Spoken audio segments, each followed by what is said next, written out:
Je vais vous faire aujourd'hui une présentation de figurine Le Seigneur des Anneaux. Donc c'est la boîte des guerriers de l'Ultime Alliance. Donc qui sont ces guerriers? C'est les guerriers, les elfes et les Núménoriens qui sont battus aux côtés de Gil-galad, Elrond, Elendil et Isildur pour vaincre Sauron au Mordor lors du deuxième âge. Donc cette boîte, c'est l'ancienne version. Elle contient 24 figurines. Qu'avant il y avait une image du film. Voilà, une mise en scène, première page. Et le dos était comme ça. Il y avait une installation là. Voilà, c'était présenté comme ça. Maintenant, la boîte, elle est comme ça.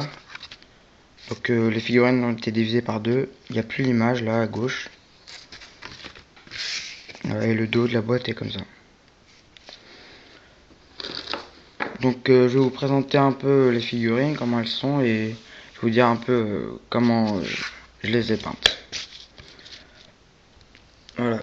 Et voilà, donc j'ai reconstitué la mise en scène de la boîte. Donc ça fait assez longtemps que je l'ai, cette boîte, je l'ai achetée assez longtemps. Donc elle se comporte de 8 Núménoriens avec épée et bouclier, 8 elfes avec lame elfique, et 8 archi-elfes avec arc. Donc à première vue, on peut remarquer que ces figurines, elles n'ont pas beaucoup de positions différentes. Pour les Núménoriens, il n'y en a que 3. C'est la position du bras qui change en fait. Voilà les 3. Le bras en haut, au milieu et en bas. Parfois il y en a qui ont la bouche ouverte. Voilà, donc du coup, c'est pas très mobile. C'est un peu un point et un inconvénient de cette boîte. Pareil pour les elfes.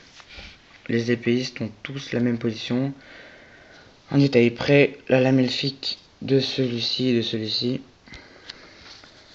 Celui-ci a une lame elfique haute. Il la porte plus haute. Et celui-là, il la porte plus en bas. Voilà. Et les archers, c'est le même. Même position, sauf le bras. Là, l'archer tire, décoche sa flèche. Et là, l'archer vise. Voilà. Donc voilà, quand même, gros inconvénient de la boîte. Après, c'est des elfes. Les elfes, ils sont souvent bien rangés, tout ça. Donc voilà. Mais bon, c'est un peu handicapant. Donc maintenant, je vais vous dire comment j'ai peint les figurines. Donc il faut savoir que j'ai pas du tout respecté le schéma. J'ai pas vraiment respecté la gamme de couleurs qui nous conseille d'utiliser sur la boîte. Là, j'ai fait un peu à mon gré. Donc les numériens, là, je vais vous dire comment je les ai peints. Donc j'ai utilisé de l'Abandon Black,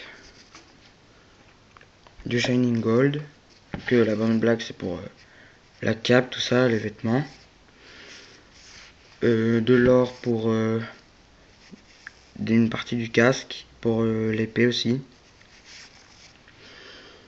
du Castle Green, ça c'est la petite touche de couleur qui n'est pas censée être sur ces figurines, donc ça se voit pas beaucoup à la caméra. J'ai fait les petits liserés là en vert, voilà. J'ai utilisé du Montfort Brown, donc pour faire les bottes, les gants, les lanières, tout ça. De l'Ironbreaker que j'ai utilisé comme peinture de base pour faire les insignes du bouclier, voilà, ou les armures. Et de l'elfe flèche, donc ça c'est un ancien pot aussi, que j'ai utilisé pour faire quelques parties des vêtements, notamment ici là, et le visage.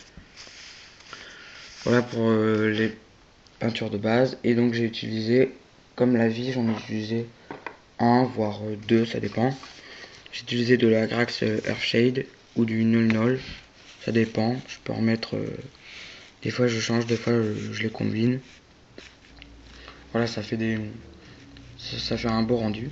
Donc ces figurines, elles sont quand même très noires. Il n'y a pas beaucoup de choses à peindre. C'est beaucoup de petits détails. Donc c'est pour ça qu'il faut quand même bien s'appliquer pour les rendre bien visibles. Et donc voilà, ça se peint plutôt rapidement. Donc aussi il faut savoir que moi pour l'instant je ne peins jamais, je n'utilise jamais les brossages à sec, l'éclaircissement. J'utilise que pour les socles, certains socles, mais j'utilise pratiquement jamais pour l'instant. Peut-être que plus tard j'utiliserai dans les années à venir, c'est sans doute ce que je ferai. Donc maintenant pour les elfes. Alors pour les elfes, j'ai utilisé du Shining Gold, donc c'est un ancien pot hein, évidemment. L'Ultramarines Blue, un ancien pot aussi pour la cape, et l'or pour l'armure. Ensuite j'ai utilisé de l'Ironbreaker comme peinture de base aussi, sur l'épée, la lame et la ceinture. Et les petites la côte de maille, tout ça. Et j'ai aussi utilisé du Montfort Brown pour les bottes, les gants et le manche de l'épée. J'ai utilisé de l'elfe flèche pour le visage, voilà. Et la Bone Black, bah, c'est pour faire la sous-couche, voilà, qu'on n'en voit pas. Les lavis, j'ai utilisé de la Grax Earthshade pour le gris, l'armure, le marron. Et du Drakenhof Nightshade pour la cape. Voilà. Et pour le socle de ces figurines, j'ai utilisé, de toutes les figurines là, j'ai utilisé du sable que j'ai collé. Ensuite j'ai fait une couche de Montfort Brown. J'ai rajouté du lavis à Grax Earthshade. Puis j'ai brossé le tout avec du Scratch Brown. Voilà. Donc en tout, pour toutes ces figurines, j'ai utilisé 12 pots. 12 pots, ouais, c'est ça. Et le blanc, je l'ai utilisé pour les flèches des archers. Derrière, là. Voilà, donc j'ai utilisé pour les elfes un bleu un peu plus clair que ceux qui montent sur la boîte et dans les livres, tout ça. Mais je trouve que ça les rend bien. Voilà, j'aime bien. Donc voilà, cette présentation de figurines est terminée. J'espère vous revoir bientôt pour de nouvelles vidéos. À bientôt.